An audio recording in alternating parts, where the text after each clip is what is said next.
இன்றைய news channel நண்பர்களுக்கு வணக்கம். நண்பர்களே, உலகத்தில் பெரும்பாலான நாடுகள் நாங்கள் சந்திரன் கிரகத்திற்கு சென்று வந்துவிட்டோம், செவ்வாய் கிரகத்திற்கு சென்று வந்துவிட்டோம், வீனஸ் கிரகத்திற்கு சென்று வந்துவிட்டோம், சூரியனை சுற்றி பலமுறை வந்துவிட்டோம் என்று பெருமையாக பேசிக்கொள்வதை விட ஆயுதங்கள் உற்பத்தியில் அதிக அளவில் ஈடுபட்டு வருகின்ற நண்பர்களே, நாங்கள் இந்த ஆயுதத்தை கண்டுபிடித்து விட்டோம், அந்த ஆயுதத்தை கண்டுபிடித்து விட்டோம் என்று மக்கள் நலனுக்கு எந்த விதத்திலும் பயன்படாத இந்த ஆயுதங்களை கண்டுபிடிப்பதிலே பெரும்பாலான நாடுகள் மார்தட்டிக் கொள்கின்ற நண்பர்களே, இன்று ஒரு முக்கியமான செய்தி சமூக வலைதளங்களில் சீனாவில் வந்துள்ளது என்னவென்றால், சீனா 6ஆம் தலைமுறை விமானத்தை 2 விமானங்களை இன்று பறக்கவிட்டுள்ளது என்று அதன் படங்கள் செனாய் ஏர்கிராப்ட் கார்பரேஷன் மற்றும் செகுடு ஏர்கிராப்ட் கார்பரேஷன் என்ற 2 நிறுவனங்கள் தயாரித்த 2 6ஆம் தலைமுறை தாக்குதல் போர் விமானங்கள் ஜெட் ஃபைட்டர்ஸ் இன்று பறக்கவிடப்பட்டுள்ளதாக அதன் புகைப்படங்கள் இன்று அனைத்து சோசியல் மீடியாக்களிலும் வெளிவந்து கொண்டிருக்கின்ற நண்பர்களே, இது இவ்வாறு இருக்கும்போது ஒவ்வொரு நாடும் தான் புது புது ஆயுதங்களை கண்டுபிடித்து விட்டோம். பிரிட்டன் என்ன கூறுகிறது என்றால், நாங்கள் ரேடியோ ஃப்ரீக்வன்சி மூலம் மொத்தமாக 1000 எண்கள், 10,000 எண்கள், 1,00,000 எண்கள், ட்ரோன்கள் வந்தாலும் அவற்றை ஒரு நிமிடத்தில் 10 சென்ட் அவர்களின் பணத்தில் 10 சென்ட் என்ற செலவு விகிதத்தில் நாங்கள் அத்தனையும் அளித்து விடுவோம் என்று கூறுகிறது. ஜப்பான் என்ன சொல்கிறது என்றால், நாங்கள் ரயில் எண்ணெய் கப்பலிலிருந்து தாக்குவதற்கு புதிதாக கண்டுபிடித்து விட்டோம் என்று சொல்கிறது. அமெரிக்கா என்ன சொல்கிறது என்றால், நாங்கள் ஹைப்பர்சோனிக் மிசைலை புதிய வகை லாஞ்சிலிருந்து சோதனை செய்து பார்த்து விட்டோம், வெற்றிகரமாக உள்ளது, அது எங்கள் கப்பல்களில் பொருத்தி சீனாவை தாக்குவதற்கு முயலப் போகிறோம் என்று கூறி வருகிறது.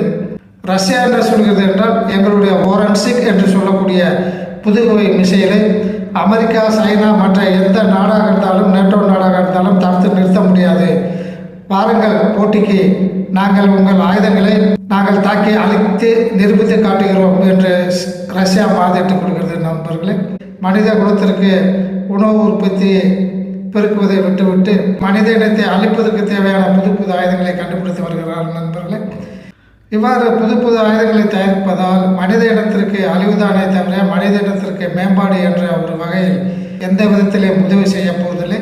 வாருங்கள் நண்பர்களே, இந்த வீடியோ செய்திக்குள் உள்ளே போகலாம்.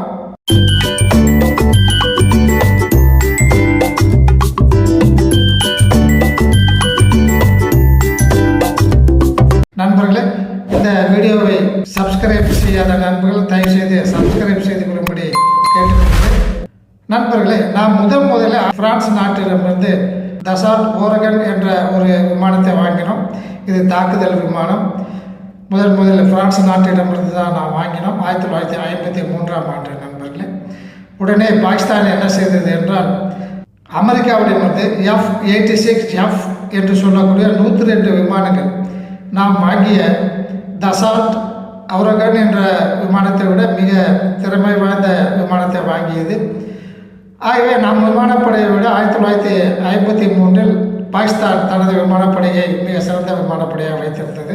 இதை கண்ட நமது விமானப்படை என்ன செய்தது என்றால், மறுபடியும் தசால்ட் நிறுவனத்திலிருந்து மிஸ்டரி என்று சொல்லக்கூடிய பாகிஸ்தானின் தாக்குதல் விமானத்தை விட மிக அதிக திறன் வாய்ந்த இந்த தாக்குதல் விமானத்தை ஃபைட்டர் ஜெட்டை நமது இந்திய விமானப்படை வாங்கியது.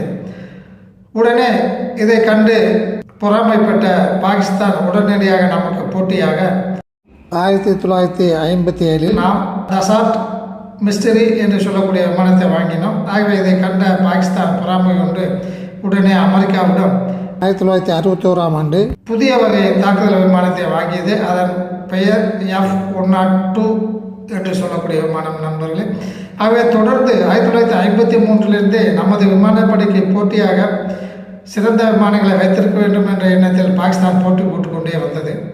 1961இல் பாகிஸ்தான் அமெரிக்காவிடம் வாங்கிய F-102 என்ற விமானமானது நம்முடைய விமானத்தை விட அதிக சக்தி வாய்ந்ததாக இருந்தது. ஆகவே இதை அறிந்த நமது அரசு 1964ஆம் ஆண்டு ரஷ்யாவிடமிருந்து MiG-21 என்ற தாக்குதல் விமானத்தை வாங்கியது. இது அந்த காலத்தில் மிகவும் சிறந்த விமானம். நாம் தற்போது தான் சென்ற வருடம் தான் இந்த விமானத்தை நாம் ரிட்டையர் ஆக்கியுள்ளோம். ஆகவே நாம் ரஷ்யாவிடமிருந்து MiG-21 என்ற விமானத்தை வாங்கி பயன்படுத்த ஆரம்பித்தோம். ஆகவே இதனை தோற்கடிப்பதற்காக அமெரிக்கா பாகிஸ்தானிற்கு F-16 என்று சொல்லக்கூடிய மிக அதிக நவீன தாக்குதல் விமானங்களை அதிக அளவில் வழங்க ஆரம்பித்தது. இந்த தாக்குதல் விமானம் இன்று வரை உலகத்தில் F-16 என்ற பெயரில் பல வெர்ஷன்கள், பல மேம்பாடுகள் செய்யப்பட்டு அந்த விமானங்கள் உலகத்தின் பல நாடுகளிலும் பயன்படுத்தப்பட்டு வருகின்றன. நண்பர்களே, அமெரிக்கா பாகிஸ்தானுக்கு 1981ஆம் ஆண்டு இந்த F-16 என்ற விமானத்தை ஒரு உதவி அடிப்படையில் எய்டு என்ற பெயரில் பாகிஸ்தானுக்கு வழங்கியது. இன்று வரை பாகிஸ்தான் அந்த F-16 விமானத்தை பயன்படுத்தி வருகிறது. ஆகவே F-16 விமானத்தை வாங்கியதால் உலகத்திலே மிக சிறந்த தாக்குதல் விமானத்தை பாகிஸ்தான் வாங்கிவிட்டதால் நாம் உடனடியாக அதே பிரான்ஸ் நாட்டைச் சேர்ந்த நிறுவனத்திடமிருந்து, தசால்ட் நிறுவனத்திடமிருந்து மிரேஜ் 2000 என்று சொல்லக்கூடிய தாக்குதல் விமானத்தை வாங்கினோம். நண்பர்களே, இந்த தாக்குதல் விமானமாக 1982ஆம் ஆண்டு 1981இல் அமெரிக்கா பாகிஸ்தானிற்கு F-16 வழங்கியவுடன் உடனே நாம் 1982ஆம் ஆண்டு பிரான்ஸ் நாட்டிலிருந்து மிரேஜ் 2000 என்று சொல்லக்கூடிய விமானத்தை வாங்கினோம். இந்த விமானம் பாகிஸ்தான் கார்கில் பகுதியில் நமது இந்தியாவர்கள் ஊடுருவிய போது இந்த மிரேஜ் 2000 விமானத்தை வைத்துத்தான் நாம் அதிக அளவில் அந்த பாகிஸ்தான் வீரர்கள் மீது தாக்குதல் நடத்தி அந்த போரில் நாம் வெற்றி கண்டோம். நண்பர்களே, இன்று வரை மிரேஜ் 2000 என்ற விமானம் மிக சிறந்த தாக்குதல் விமானமாக ஃபைட்டர் ஜெட்டாக நமது இந்திய கடற்படையில் இருந்து வருகிறது. நண்பர்களே, ஆகவே தொடர்ந்து நமது கடற்படையை, நமது விமானப்படையை தோற்கடிக்கும் வகையில் மிக சிறந்த விமானங்களை, மிக சிறந்த ஏர் சுப்ரியாரிட்டி என்ற வகையில் சிறந்த விமானங்களை வைத்திருக்க வேண்டும் என்ற நோக்கில் பாகிஸ்தான் தொடர்ந்து தனது விமானப்படையை அபிவிருத்தி செய்து கொண்டே வருகிறது. MiG-21 விமானத்தை அடுத்து தொடர்ந்து நாம் MiG-23, MiG-27, MiG-29 போன்ற விமானங்களை எல்லாமே நாம் ரஷ்யாவிடமிருந்து தொடர்ந்து இறக்குமதி செய்ய ஆரம்பித்தோம். இதன் காரணமாக நமது விமானப்படை சிறந்த விமானப்படையாக இருந்த அந்த நேரத்தில் பாகிஸ்தான் உடனடியே சீனாவுடன் கூட்டு சேர்ந்து JF-17 என்று சொல்லக்கூடிய போர் விமானத்தினை சீனாவிடமிருந்து இறக்குமதி செய்தது. அது மட்டும் இல்லாமல் தனது நாட்டிலேயே சீனாவின் உற்பத்தியான JF-17 விமானத்தை தனது நாட்டிலேயே தயாரிப்பதற்கு ஒப்புதல் பெற்று தனது நாட்டிலேயே JF-17 என்ற விமானத்தை அதிக அளவில் 2010ஆம் ஆண்டிலிருந்தே அதை தயாரிக்க ஆரம்பித்து விட்டேன். நண்பர்களே, ஆகவே இவ்வாறு பாகிஸ்தான் தொடர்ந்து தனது ஏர் சுப்ரியாரிட்டி தன்மையை நிலைநிறுத்தி வரும்போது நாம் பாகிஸ்தானை தோற்கடிப்பதற்காக லைட் கம்பேக்ட் ஏர்கிராஃப்ட் LCA என்று சொல்லக்கூடிய தேஜஸ் என்று பெயரிடப்பட்ட இந்த விமானங்களை நாம் உள்நாட்டிலே தயாரிக்க ஆரம்பித்தோம். 2010இல் JF-17 விமானத்தை பாகிஸ்தான் வாங்கியவுடன் 6 வருடங்கள் கழித்து 2016இல் நாம் தேஜஸ் மார்க் 1 என்ற விமானத்தை சுமார் 40 எண்கள் நமது விமானப்படையில் சேர்க்க ஆரம்பித்தோம். இது 4.5ஆம் ஜெனரேஷன் விமானம் என்று கூறப்படுகிறது. நண்பர்களே, அதே போன்று JF-17 பாகிஸ்தானில் உள்ள விமானமும் 4.5ஆம் தலைமுறை விமானத்தை சேர்ந்த நண்பர்களே. ஆகவே தொடர்ந்து நமது இந்தியா LCA தேஜஸ் மார்க் 1A என்ற விமானத்தை 180 எண்கள் தயாரிக்கலாம் என்று 2 முறை நமது இந்திய அரசு விமான தயாரிப்பு நிறுவனமான HAL என்று சொல்லக்கூடிய ஹிந்துஸ்தான் ஏரோநாட்டிக்ஸ் லிமிடெட் பெங்களூருக்கு ஆர்டர் வழங்கப்பட்டது. ஆனால் நம்மிடம் விமானம் தயாரிப்பதற்கு தேவையான என்ஜின் இல்லை என்பது நமது இன்றைய நியூஸ் சேனல் நண்பர்கள் தெரியும். பாகிஸ்தான் JF-17 விமானத்திற்கு சீனாவின் என்ஜின்களை வாங்கி அதை பயன்படுத்தி தயாரித்து வருகிறது. நம்மிடம் தொடர்ந்து LCA தேஜஸ் மார்க் 1A என்ற வகையைச் சேர்ந்த விமானங்களை தயாரிப்பதற்கு சுமார் 180 எண்கள் 200 எண்கள் தயாரிப்பதற்கு நம்மிடம் என்ஜின் இல்லை. அமெரிக்காவுடன் கேட்டு ஒப்பந்தம் செய்தும் கடந்த 4 வருடங்களாக நமக்கு அமெரிக்கா அந்த என்ஜின்களை தராமல் வைத்துள்ளது. நண்பர்களே, இதுபோக LCA தேஜஸ் மார்க் 2 என்ற வகையில் 200 எண்கள் விமானங்களை தயாரிக்கலாம் என்ற அடிப்படையில் அதற்கான என்ஜின் ஜெனரல் எலக்ட்ரிக்ஸ் என்ற அமெரிக்க நிறுவனம் நமது உள்நாட்டிலேயே தயாரிப்பதற்காக அந்த என்ஜினை தயாரிப்பதற்காக அந்த என்ஜினின் பெயர் GE414 என்று சொல்லக்கூடிய என்ஜின்.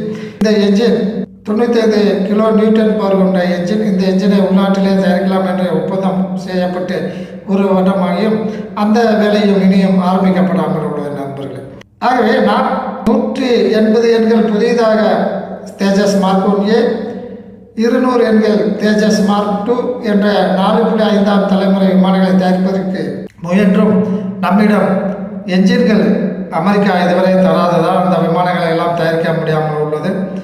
ஆகவே நமது விமானங்கள் MiG-21, MiG-23, MiG-27 போன்ற விமானங்கள் எல்லாம் நமது விமானப்படையிலிருந்து கழிக்கப்பட்டு விட்டன. தற்போது MiG-29, Mirage 2000, ஜாகுவார், தேஜஸ் மார்க் 1, Su-30, ரஃபேல் விமானம், இது பிரான்ஸ் நாட்டு விமானம். இந்த விமானங்கள் மட்டுமே தற்போது நமது இந்திய விமானப்படையில் உள்ளது நண்பர்கள். ஆகவே நாம் 200 எண்கள் தேஜஸ் மார்க் 1A, 200 எண்கள் தேஜஸ் மார்க் 2 என 400 எண்களை வேகமாக தயாரித்து விடலாம். பாகிஸ்தானை விட நாம் மிக சிறந்த ஏர் சுப்ரியாரிட்டி உள்ள ஒரு நாடாக இருக்கலாம். பாகிஸ்தானை நாம் விரைவில் தாக்க முடியும், வெற்றி பெற முடியும், சீனாவையும் தாக்க முடியும் என்ற ஒரு எண்ணத்தில் நாம் சென்று கொண்டிருக்கும் போது நமக்கு என்ஜின்கள் வராததால் விமானங்களை எல்லாம் தயாரிக்க முடியவில்லை நண்பர்களே.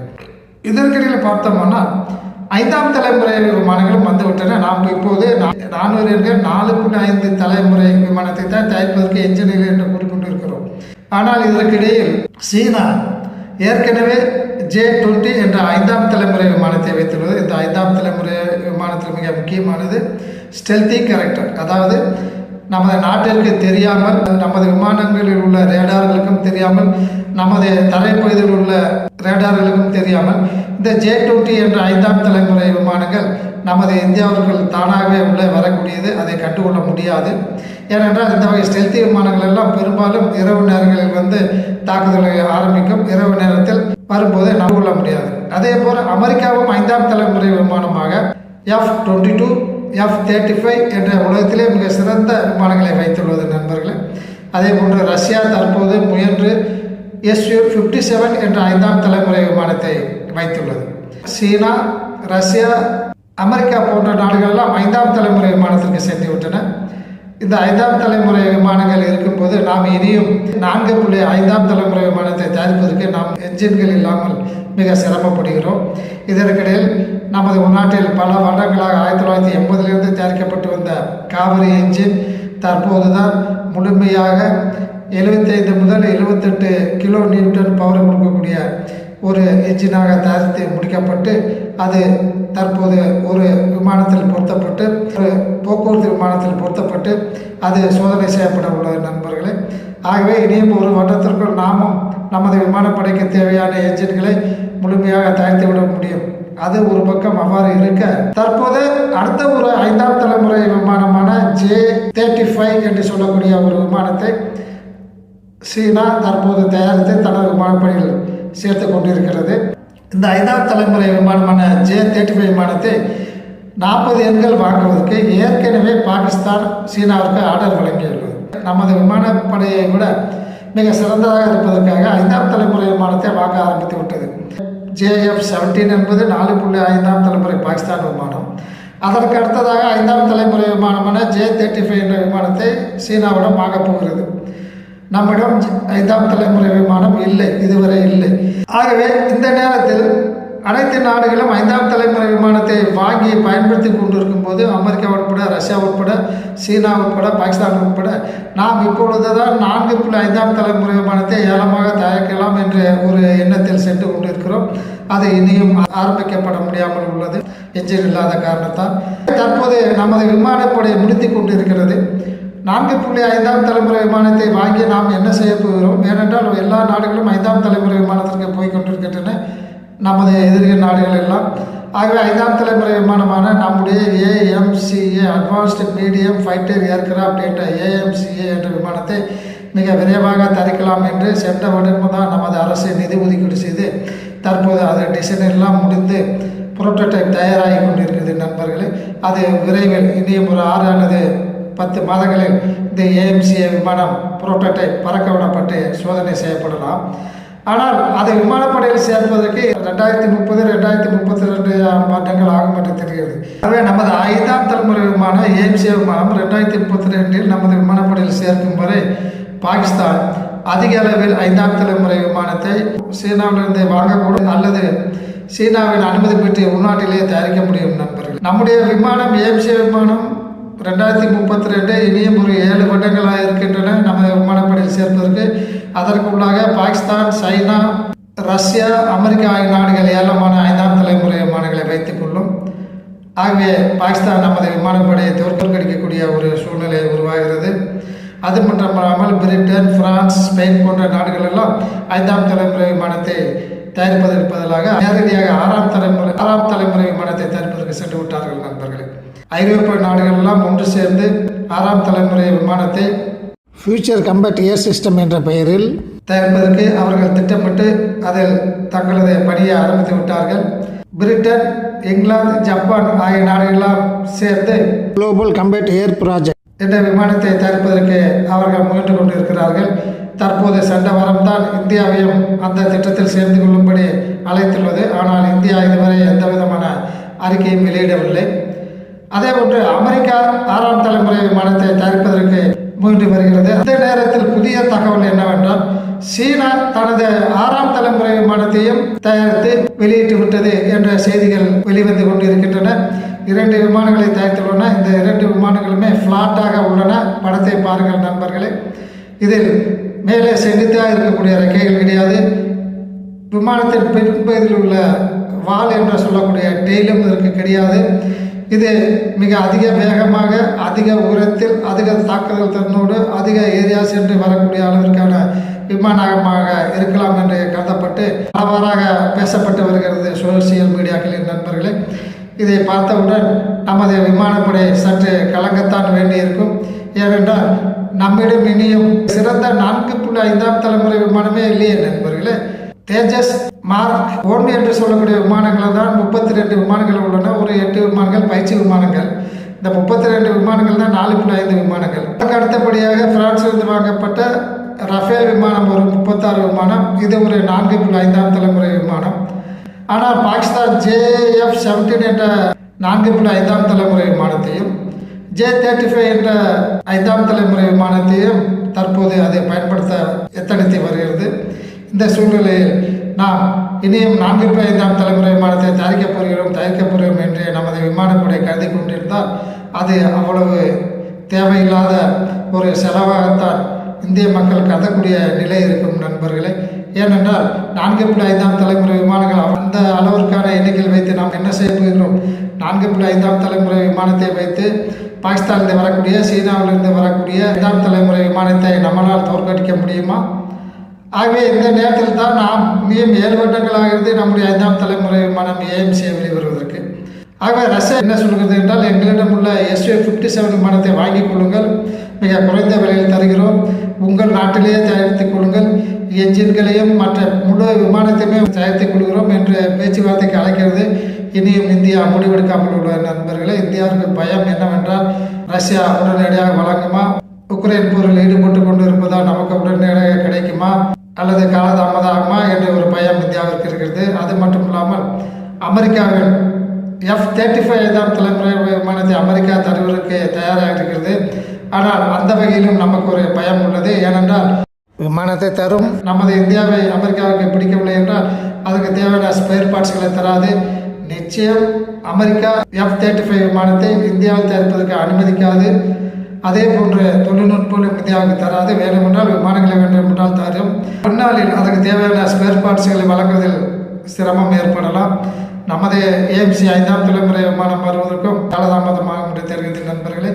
ஆகவே நமது இந்திய விமானப்படை தற்போது இக்கட்டான சூழ்நிலையில் தவிக்க வேண்டிய ஒரு நிலை ஏற்பட்டுள்ளது நண்பர்களே. ஆகவே நமது அரசும் விமானப்படையும் மிக சிறந்த முடிவெடுத்து ஒரு குறைந்த காலத்திற்கு உடனடியாக நாம் Su-57 என்ற ரஷ்ய விமானத்தையோ அல்லது F-35 என்று சொல்லக்கூடிய அமெரிக்காவின் 5ஆம் தலைமுறை விமானத்தையோ வாங்கி 80 5ஆம் தலைமுறை விமானத்தை ரஷ்யாவிடமோ அல்லது அமெரிக்காவிடமோ இருந்து வாங்கி நாம் பாகிஸ்தானின் ஏர் டாமினன்ஸ் என்று சொல்லக்கூடிய சிறந்த விமானப்படையின் தன்மையை தோற்கடிக்கும் வகையில் நமது நாட்டிற்கு பாதுகாப்பு அளிக்கும் வகையிலும் இந்தியா மற்றும் நமது இந்திய விமானப்படைகள் விரைவாக ஒரு முடிவெடுக்க வேண்டிய கட்டாயத்தில் உள்ளன நண்பர்களே.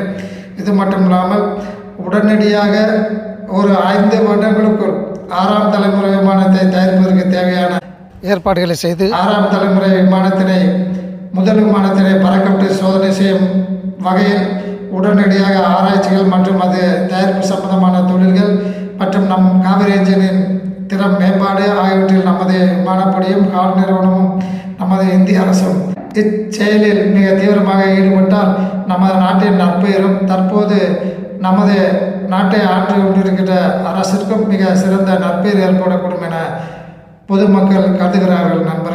நண்பர்களே, இத்துடன் இன்றைய நியூஸ் இந்த வீடியோ செய்தியை முடித்துக் கொள்ளலாம். இந்த வீடியோவில் வெளியாகியுள்ள செய்திகள் தொடர்பாக உங்களது கருத்துக்களை தயவுசெய்து கீழே கமெண்ட்ஸ் பாக்ஸில் தெரிவிக்கும்படி அன்புடன் கேட்டுக்கொள்கிறேன். நன்றி, வணக்கம். இதுபோன்ற இராணுவத்தின் வளர்ச்சி, நாட்டின் வளர்ச்சி, பொருளாதார வளர்ச்சி போன்ற செய்திகளை உடனுக்குடன் தெரிந்து கொள்ள இன்றைய நியூஸ் சேனலுக்கு சப்ஸ்கிரைப் செய்து கொள்ளவும்.